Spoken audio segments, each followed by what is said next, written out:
¿no? Entonces, los ganglios nos toca todavía la semana que viene. Entonces, ahora vamos a ver nosotros acerca de lo que es leucemia y alteraciones granulocíticas. Esa va a ser nuestra clase de hoy día. Entonces, ahorita les voy a compartir la pantalla para comenzar las clases.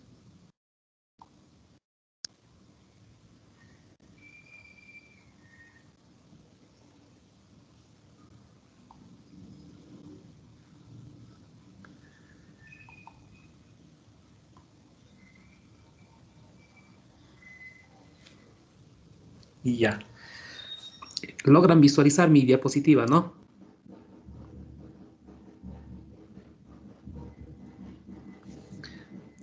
¿Están visualizando mi diapositiva? Sí, doctor, sí se observa. Ya, perfecto, ya. Listo, muchachos. Entonces, continuando con las clases, hoy día vamos a hablar acerca de lo que son leucemias. Bueno, como ustedes ya habrán escuchado, leucemias sería como su sinónimo de cáncer de los leucocitos, ¿no?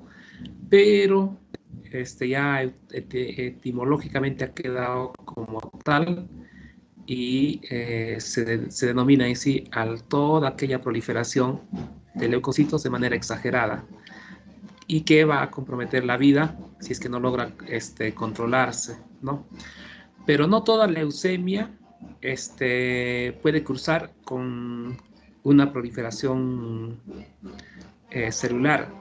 También hay casos en los cuales pueden haber menos cantidad de células y entrar en su fase hipoplásica, ¿no? Entonces las leucemias cursan con ambos estadios. Entonces hay una fase de hiperproliferación y hay una fase de poca proliferación, ¿no? Y ya, entonces a ver, hay un ruido de la calle, un ratito voy a traer mi audífono para tratar de disminuir ese ruido.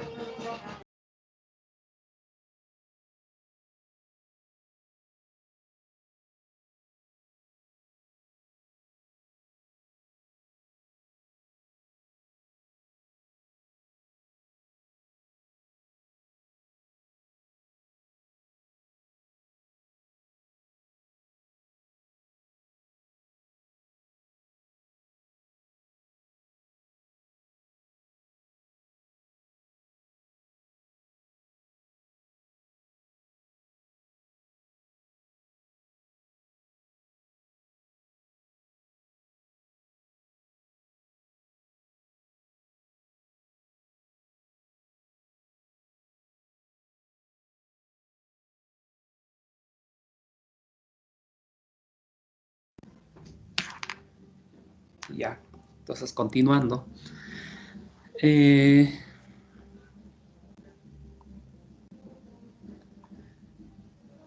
Bien, entonces esta diapositiva lo vamos a ver cuando hagamos linfomas, ¿no? Pero la siguiente sí nos va a ser bastante útil, porque ¿cómo diferenciar entre lo que es un linfoma y lo que es una leucemia? A veces puede ser relativamente fácil, ¿no? Como por ejemplo, linfoma sería toda aquella proliferación de los linfocitos y que están dentro del ganglio, ¿no? Entonces, ahí podríamos hablar de dos tipos que ya vamos a ver posteriormente, como son los linfomas Hodgkin y los no Hodgkin, ¿no? Los no Hodgkin serían para aquellos en las cuales no hay células de red de Stenberg. Y si hay células de red de Stenberg, entonces sería el linfoma Hodgkin. Ya. Y las leucemias serían aquellas en las cuales, como ya hemos dicho, es proliferación de elementos formes de la sangre, ¿no? Pero sin embargo, a veces hay casos en los cuales los linfomas pueden ser leucemias, ¿no? Y a su vez, las leucemias están en una frontera muy sutil y también pueden hacer manifestación de adenopatías, ¿no? Entonces, de ahí es que hay que tener en cuenta eso, ¿no? No está muy bien definida entre linfomas y leucemias. Claro que la idea sí es de que los linfomas son más para ganglios y las leucemias son para la sangre, pero no es absoluto, ¿no? Esa clasificación. A su vez también hay, ustedes saben que en la sangre existen células plasmáticas, que son los productores de anticuerpos, pero esos también pueden irse hacia los ganglios y formar los plasmocitomas y formar áreas nodulares, ¿no? A su vez también en los monocitos, cuando van hacia el intersticio, en ahí se convierten en histiocitos, ¿no?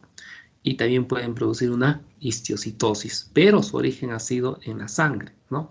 Entonces de ahí es que ahí es una clasificación un poco sutil, no es muy absoluta, ¿no? Por lo tanto, la leucemia verdadera es la leucemia mieloide aguda, porque la crónica se considera como un síndrome mieloproliferativo.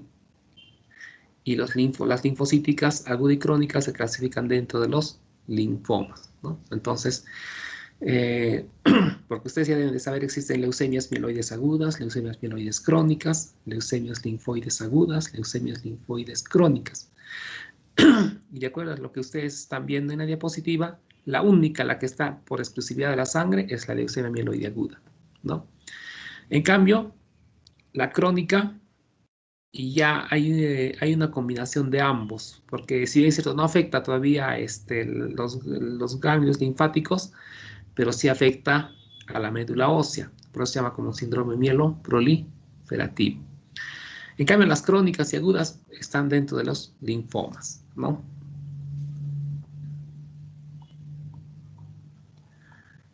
Bien, entonces acá está lo que más o menos les había comentado, pero también se puede hablar de un síndrome mielodisplásico, ¿no?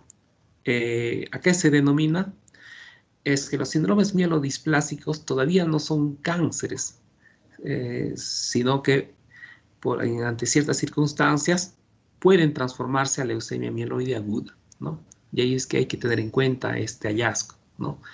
No todo síndrome mielodisplásico va a ir a una leucemia, ¿no? Pero sí hay que tener en cuenta para ya dar quimioterapia o radioterapia, evitar de que se convierta en una leucemia, ¿no? Bien. Entonces, ¿de dónde se toma la biopsia de la médula ósea? ¿Cómo se hace el estudio de la hematología? Ya en la clase anterior habíamos visto que puede ser sacando un poco de sangre y hacemos un frotis con Wright y eso lo observamos, ¿no? Eso sería para ver el frotis. Si queremos ver el hematocrito, tendríamos que usar una microcentrífuga y de acuerdo a eso determinamos el hematocrito. Si queremos hacer el conteo de leucocitos, entonces en este caso se utiliza una cámara de Neubauer, ¿no? Entonces, y se hace el conteo, ¿no? En esa cámara. Y se determina cuánto aproximadamente es, ¿no? Y así tiene distintas técnicas. Ahora, cuando ya hablamos ya propiamente dicho ya de para descartar leucemias, entonces aparte de las que ya se mencionó, del hematocrito, del frotis, del conteo leucocitario, tendríamos que hacer una biopsia. Y esta biopsia se saca de la cresta ilíaca, ¿no? Entonces, envían a patología un pedacito de hueso y eso se descalcifica con ácido nítrico y se incluye como si fuera cualquier tejido, ¿no? Entonces, de la conjunción generalmente entre el frotis sanguíneo y la médula ósea, entonces sale el diagnóstico, ¿no? Entonces, lo hace tanto para llegar a la conclusión, no solamente el anatomopatólogo, también lo hace el hematólogo. La diferencia está de que el hematólogo, aparte de hacer el diagnóstico, da el tratamiento, ¿no? Entonces, son los expertos en sí en tratar a las leucemias, ¿no?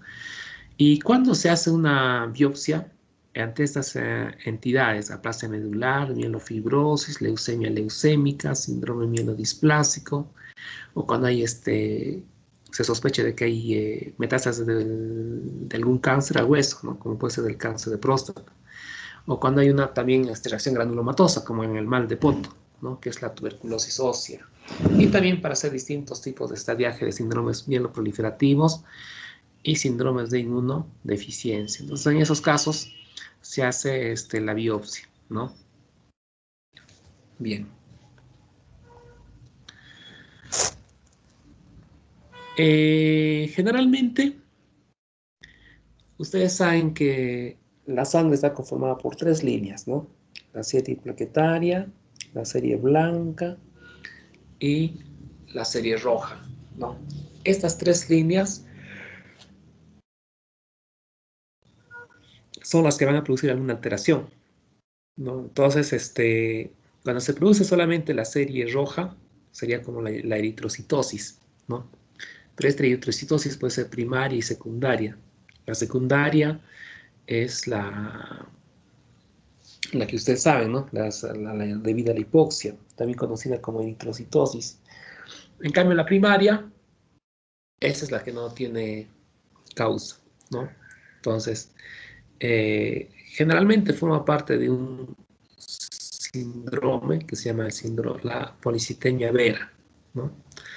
Y esta policitemia vera no solamente va a afectar una línea, también puede afectar la línea blanca y la línea plaquetaria, ¿no? Entonces son de las pocas, ¿no? Porque por lo general las otras enfermedades es solamente una línea celular, ¿no? Ocurrir de nuevo o ser secundaria a otro estímulo.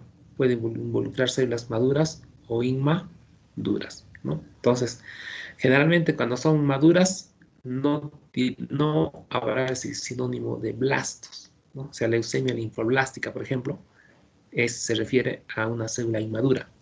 En cambio, si digo leucemia linfocítica, se refiere a una célula madura, ¿no? Entonces a eso se refiere, ¿no? Entonces se pueden involucrar células maduras o inmaduras. ¿Cómo se clasifican a las leucemias? De 2 sobre todo, ¿no? Si es de origen mieloide o si es de origen linfoide, ¿no? Y de acuerdo a eso se hace este cuadro y obtenemos los distintos tipos de enfermedades que ya habíamos más o menos comentado, ¿no? La leucemia mieloide aguda, la crónica, la linfoblástica, la linfocítica, ¿no? Se ve, ¿no? Entonces, en la aguda generalmente es de células inmaduras y en la crónica es de células maduras. Entonces, para eso es necesario conocer cómo es la evolución de una serie, ¿no? Esto en detalle, los que ya han visto el aplicativo del Cell Atlas, ahí lo van a ver en sí, ¿no? Y grafica en sí con cómo van en sí cada serie, cómo va a ir madurando, ¿no? Y de acuerdo a eso ya se determina en sí si puede haber leucemia o no puede haber leucemia. Lo que quiere decir que si en la sangre encuentras células maduras y están en estadio normal, entonces eso no es leucemia, ¿no? Eso es, por más que los leucocitos hayan aumentado más de lo normal, puede hablarse de una reacción leucemoide. ¿Qué significa eso? De que aparentemente los leucocitos pueden estar elevados, tanto así como 30.000, 20.000, ¿no?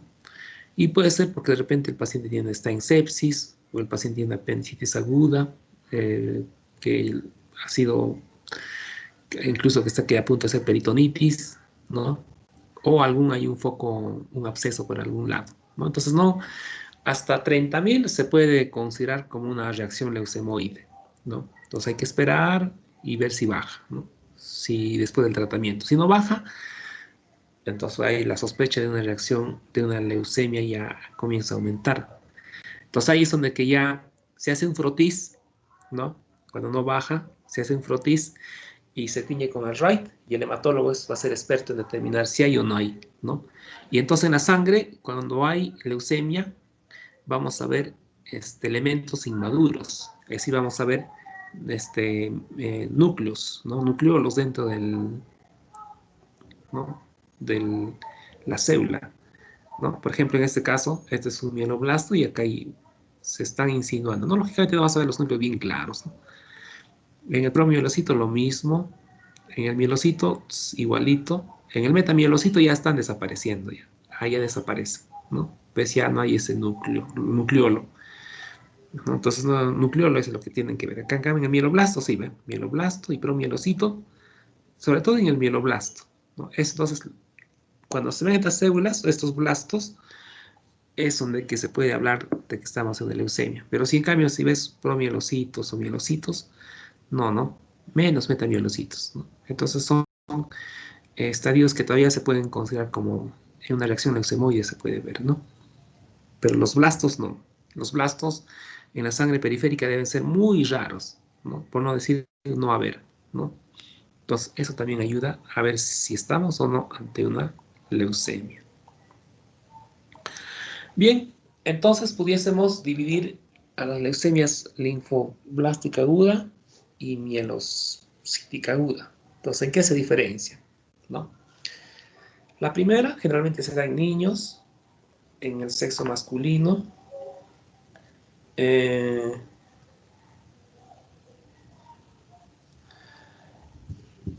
más en la mayoría se cura, por eso es que hay que detectar a tiempo, se ve más, ¿no? Pero cuando es en adultos sí ya es, no se cura, o es pocos, ¿no? En pocos. En cambio en niños sí, ¿no? Tiene buen pronóstico. En cambio en la mieloide aguda es más en adultos y en pocos adultos se cura, ¿no? ¿Qué es lo que produce una leucemia? No se sabe, ¿no? En su mayor parte es desconocido, ¿no?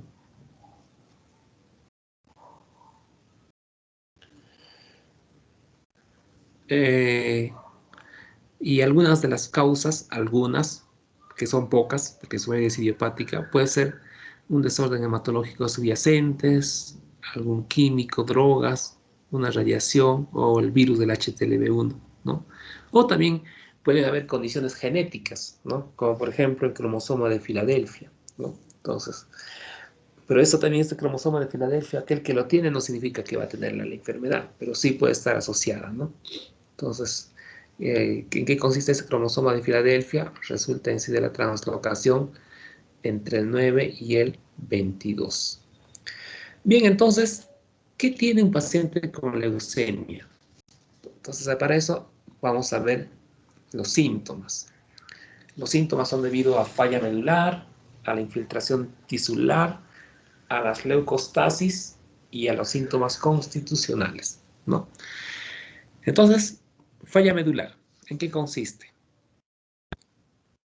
Como hay demasiados blastos que salen a la circulación, entonces en la médula ósea se quedan con pocos elementos, ¿no? Eso se llama falla medular. Y al haber pocos elementos en sí que van a producir células normales, van a proveer neutropenia, anemia, ¿no? Trombocitopenia. Acá es lo que les decía, ¿no? Que es dicotómico, porque en el frotis puedes encontrar que hay una leucopenia, ¿no? Y en la médula ósea, en cambio, lo contrario, ¿no? Entonces está en forma excedente. O a la inversa, ¿no? También hay una leucostasis en la sangre y en la médula ósea hay pocos elementos formes, ¿no? Entonces, de ahí es que es importante eso saber, ¿no? Y esto cuando hay falla medular, nuestro sistema inmune baja y eso va a condicionar en sí a que, pues, tengamos, por ejemplo, tendencia a infecciones, a la sepsis, cuando es anemia, a una fatiga, palidez, y sobre todo cuando es una anemia crónica, ¿no? Porque estos pacientes generalmente cursan con hematocritos de 8, 7, ¿no? A veces bajan y pueden requerir uso de transfusiones, ¿no? Y también tendencias a las hemorragias. Se cepillan los dientes e inmediatamente les sale sangre, ¿no? Bueno, cuando uno tiene gingivitis puede salir algo de sangre, ¿no? Pero cuando es ya continuo, pese a la limpieza, ¿no? que te das a diario y sale, entonces ya hay que pensar eso, ¿no? De repente se cae y se forma un hematoma. Entonces, esa es ahí una posibilidad de que puede también que haya una trombocitopenia. Ahora, la neutropenia es importantísimo. A veces puede ser incluso un motivo de emergencia, ¿no? Sobre todo cuando es una neutropenia severa, cuando están en menos de 500. En estos casos, ¿con qué fin al paciente se le hospitaliza? Es con el fin en sí de que el paciente no se infecte, ¿no? Porque como sus defensas están bajas, una pequeña cantidad de agentes, ya sean bacterianos o ya sean hongos, pueden hacer que se enfermen. De ahí es que cuando estos pacientes antibióticos de amplio espectro para vigilar, hacer esos cultivos y sobre todo para que no entren en contacto, ¿no?, con las personas. Porque ustedes saben, nosotros no somos personas limpias. Siempre, por más que uno se bañe, siempre van a haber gérmenes, ¿no? Ya sea cuando uno habla, ya sea cuando uno toca, ¿no? Entonces, cuando uno está con buenas defensas, no pasa nada, ¿no? Pero en estos pacientes, un estornudo puede ser fatal para ellos, ¿no? O de repente, eh, el hecho de hablar nomás, ¿no? Entonces, como están con bajas cantidades de leucocitos, pueden que sea problemas. De ahí es que se los hospitaliza a estos pacientes, ¿no? Para evitar que puedan condicionar algunas enfermedades. Bien. ¿Cuándo se ve cuando hay infiltración del tejido? Entonces, le haces una palpación del hígado, va a haber una hepatomegalia, lo mismo puede pasar en el vaso, en los ganglios, o sea, son tan crecidos, ¿no? Entonces, se debe a que como hay tanta cantidad de elementos como blastos, entonces la sangre se hace espesa, ¿no? Y lentamente va a circular y va a hacer que los órganos que tienen bastante vascularidad se estanquen y eso hace que crezca. Eso se llama infiltración, ¿no? Lo mismo también puede ocurrir en la gingiva, entonces van a estar como hinchados, ¿no? Y también cuando es más severo puede llegar hasta el hueso, ¿no? Y tener dolor óseo, ¿no? Entonces, también pueden haber infiltración en otros órganos, aunque es con menos frecuencia, pero pueden haber, ¿no? Entonces, otro síntoma también, ¿no? Otra manifestación clínica. Ahora, la leucostasis es cuando dijimos, cuando los leucocitos viajan lentamente, ¿no? Entonces, al viajar lentamente, entonces no hay una perfusión, porque no se quiere en sí pues que la sangre sea espesa, ¿no? Se quiere en sí que haya plasma y que a través de ese plasma se intercambien, que también que los hematíes circulen, ¿no? Porque ¿qué pasa si la sangre es muy espesa? Entonces va a ocurrir en sí de que no va a haber una circulación, no va a haber oxigenación adecuada y puede haber hipoxemia, ¿no? Puede haber incluso tendencia a una neumonía, ¿no? Cuando hay infiltrado pulmonar. O el paciente es tan lenta la sangre que la sangre no va a llegar adecuadamente y eso puede ocasionar decaimientos, ¿no? Generalmente esta leucotasis, para observarlo, no tiene que ser una cantidad muy elevada, ¿no? Entonces no es muy probable, ¿no? Lo que más común es los síntomas constitucionales. Como los blastos en sí han aumentado de manera exagerada, ¿no? Y estos blastos, pues, al no ser normales, son de tipo canceroso, entonces, van a requerir bastante una nutrición adecuada, ¿no? Entonces, pero esto, el paciente va a perder el apetito, ¿no? Y eso va a hacer, pues, que baje de peso. Como también tiene tendencia a ciertas infecciones, la fiebre, la sudoración, ¿no? Entonces, todo paciente que tiene una sudoración nocturna, una fiebre más de 15 días, se le cataloga como una fiebre de origen desconocido, ¿no? Lo más común es que las fiebres sean pues por una faringitis, amigdalitis, si estás en la selva por una malaria, ¿no? Y eso tiene explicación. En el transcurso de 3 o 4 días a lo más ya por lo general se diagnostica, ¿no? O el dengue y así tantas enfermedades que hay, ¿no? Ya pasa más de 15 días. Entonces ahí, en ella el clínico no ha sabido detectar a tiempo, pero por múltiples causas, ¿no? Porque no solamente es la clínica la que puede hacer el diagnóstico, a veces requiere una alta sospecha. Entonces en ella se habla de fiebre de origen desconocido. Y una de las causas de una fiebre de origen desconocido puede ser las leucemias y los linfomas, ¿no? Otras también es la fiebre tifoidea.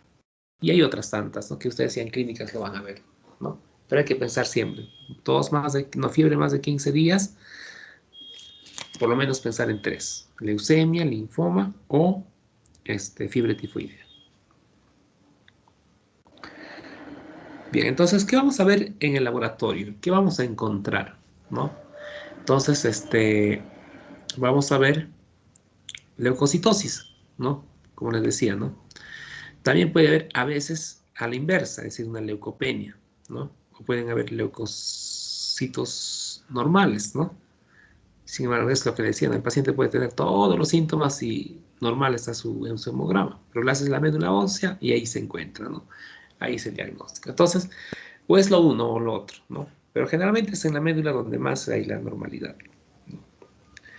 Pero lo que más define es los blastos, ¿no? Y el hematólogo pues tiene que ser entrenado, pero no solamente el hematólogo, también el tecnólogo, ¿no? Porque debe reportarse. Si hay blastos, entonces inmediatamente se tiene que recurrir al especialista, porque hematólogos no hay en cantidad, ¿no? Hasta hace unos 5 años había uno de hematólogo, que es un único hematólogo, que estuvo durante buen tiempo, ¿no? Tanto en el MINSA como en el salud. Bueno, actualmente sí ya, ¿no? Como ya hay varias universidades, varias facultades de medicina, entonces, y hay varios hematólogos, ¿no? Ya, creo que si no me equivoco ya llegaba a 4 o 5 ya, ¿no? Pero antes no había, solamente durante buen tiempo solamente había uno nada más. Entonces, por eso es que los tecnólogos también tenían que saber algo de esto, ¿no? Para hacer, avisar en sí al especialista, el especialista revisar de nuevo el frotis y en función al frotis llegar a la conclusión, ¿no? No hay que, no solamente hacer caso al tecnólogo, porque el tecnólogo no tiene mucha experiencia, pero el hematólogo sí, ¿no? Entonces, y aparte de eso, da el tratamiento también. Bueno, entonces, este, puede haber también una anemia normocítica, ¿no? Entonces hay una contradicción, ¿no? Pero también puede haber también un CID, una coagulación intravascular diseminada. Cuando hay leucemia mieloide aguda, ¿qué vamos a observar? Eso vamos a ver acá en la siguiente imagen. Se dice que tiene que haber más de 20% de blastos en la médula ósea, ¿no? Eso es lo más importante, ¿no? Por eso es cuando se sospecha de leucemia mieloide aguda, es importantísimo hacerse la biopsia. Bueno, entonces un poquito para complicar esa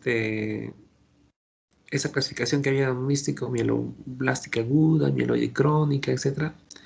Los hematólogos un poquito lo han complicado, ¿no? En función a su maduración, ¿no? Entonces, esta es una clasificación de la FAB, todavía vigente. Entonces, allá lo subclasifican en mieloblástica, promielocítica, mielomonoblástica, monoblástica, eritroleucemia y megacariocítica, ¿no? Y cada uno tiene M0, M1, M2, M3 y así, ¿no? Y ya. Vamos a ver cómo diferenciar una leucemia mieloide de una leucemia linfoide. En la mieloide vamos a encontrar los cuerpos de Auer, ¿no? Que son gránulos citoplasmáticos. En cambio, en el linfoide no va a haber cuerpos de Auer, ¿no? Esa es la que lo va a diferenciar. Pero tendría que hacer uso también de la citometría de flujo, que es la que va a confirmar, ¿no? Y de coloraciones especiales, ¿no? Como es la mieloperoxidasa y otras que utilizan los hematólogos. Y de ahí se diferencia si es mieloide o aguda. Pero también se puede hacer uso de la inmunohistoquímica. Pero también no vayan a creer que la inmunohistoquímica solamente es válida para los tejidos. También puede hacerse en la sangre. Entonces ella se llama inmunocitoquímica. Entonces también los mismos marcadores que se utilizan para los tejidos también pueden usarse para la sangre, para el frotis. Y entonces ahí poder tener distintos tipos de diagnósticos usando esos marcadores, ¿no? Entonces ahí tenemos CD11, CD13, HLA-DR y así, ¿no? Y en función a todos esos, podemos llegar a una clasificación de ver si es mieloblástica, mielomonocítica, eritroblástica, promielocítica, monocítica, megacariblástica, etc., ¿no? Entonces es en función a eso, ¿no? Entonces ya se facilita más, porque a veces desde el punto de vista morfológico, cuando el hematólogo no tiene mucha experiencia, puede un poco errar, ¿no? Y ahí es que con la inmuno, en cambio, citoquímica, ya ha variado, ¿no? Eso ya, las posibilidades de error ya desaparecen y más bien se confirman, ¿no? Pero también, cuando es de origen linfoide, hay que diferenciar si es de origen B o T, ¿no? Y de acuerdo a eso también hay distintos tipos de marcadores en sí.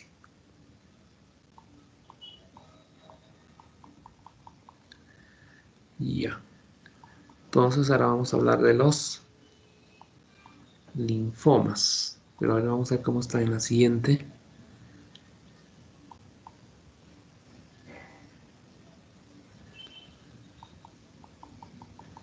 Ya. Entonces vamos a hacer una introducción nada más. Y en la siguiente clase ya vamos a hablar con exclusividad de los linfomas, ¿no? Entonces por ahora solamente es una introducción a qué son los linfomas, ¿no? Y en la siguiente vamos a hablar de algunas de las más importantes. Entonces ya dijimos que los linfoides, los linfomas son neoplasias malignas de los órganos linfoides, lo que quiere decir que no solamente un linfoma puede estar en el ganglio, también puede estar en el vaso, puede estar también en el, principalmente, ¿no?, en el timo también, ¿no? Entonces también comentamos que los linfomas pueden ser de origen T o B, ¿no? Entonces la T van a tener, depende del origen, ¿no? Los T se originan en el timo, los linfocitos T, que los B se originan en la médula ósea o en el tejido asociado a la mucosa, ¿no? Entonces ahí comienzan a haber una serie de cambios que pueden afectar, ¿no? Y pueden afectar a sus subtipos, ya sean a los CD4, a los CD8, a los NKs o a las células plasmáticas, ¿no? Y en función a eso también hay subtipos de linfomas, ¿no? Las leucemias linfocíticas son neoplasias malignas de las células progenitoras linfoides que resurgen de la célula madre hematopoyética en la médula ósea después del periodo embrionario y secundariamente se manifiestan en sangre periférica. Puede haber leucocitosis a expensas de los linfocitos, es decir, en el hemograma va a haber pues unos linfocitos que sobrepasan los 40, ¿no? Recuerden que lo normal, por eso es importantísimo saber el hemograma, ¿no? Depende de eso para que ustedes puedan saber cuándo se dice eosinofilia, cuándo se dice leucopenia, cuándo se dice desviación a la izquierda, cuándo es linfocitosis, etc. Entonces, linfocitosis es cuando los leucocitos superan generalmente el 50%, ¿no? Pero no toda linfocitosis es sinónimo de leucemias linfocíticas. Recuerden que también hay linfocitosis leves, sobre todo en las infecciones virales. Entonces, antes de lanzarse con un diagnóstico muy, que se quiere decir muy atrevido, primero hay que pensar en lo más común, ¿no? Y lo más común es que puede haber una infección viral. Y eso puede explicar la linfocitosis.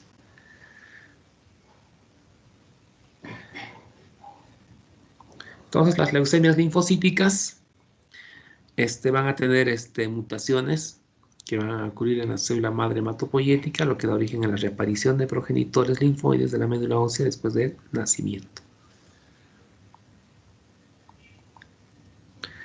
Entonces, las leucemias linfocíticas agudas son más frecuentes en niños, tienen buen pronóstico al recibir tratamiento adecuado y se caracterizan por leucocitosis masiva a expensas de linfocitos, con aparición de blastos linfoides en la célula periférica. Entonces, no solamente tienen que ser los linfocitos, también tienen que ver los blastos. Si hay linfocitosis, si hay blastos, entonces hay la sospecha de que ya con mayor certeza de que estamos ante una leucemia linfocítica, ¿no? Entonces, no solamente basta conocer el número, porque en función al número ya dijimos que puede ser otras causas. Entonces tiene que ser los blastos. Es el tipo L1. La crónica son más frecuentes en adultos, se clasifican como linfomas porque tienen más relación con estos desde el punto de vista de inmunofenotipo, cuadro clínico y respuesta al tratamiento. También hay otra clasificación europea, ¿no? Entonces, en la cual clasifican a las que son originadas en células linfoides progenitoras, de leucemias L1, las que son originadas en células linfoides periféricas, en células B o células T y las 10 categorías, ¿no? Ese es para los linfomas, porque para las leucemias linfomas, ¿no? Entonces acá es donde quería un poquito de esta clasificación más, ya lo vamos a ver en la siguiente clase, donde podemos ver en sí, ¿no? Como algunas se solapan, por ejemplo acá leucemia linfocítica, o también le llaman linfoma de células pequeñas. Otro mieloma o plasmocitoma, ¿no? Entonces también hay. Y también pueden, los linfomas pueden convertirse en leucemias, ¿no? Por ejemplo, es el famoso síndrome de Sézary. Es cuando una micosis fungoides se convierte en un tipo de leucemia, ¿no? Por eso acá también está otra, la micosis fungoide / síndrome de César. Pero a su inversa también,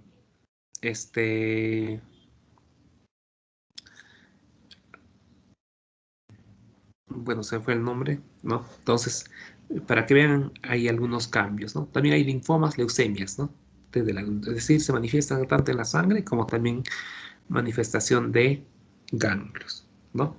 Entonces, es para que vean nada más en sí que no es muy categórico el decir que todo leucemia es solamente sangre y linfomas son ganglios, ¿no? Entonces, hay algunos casos en los cuales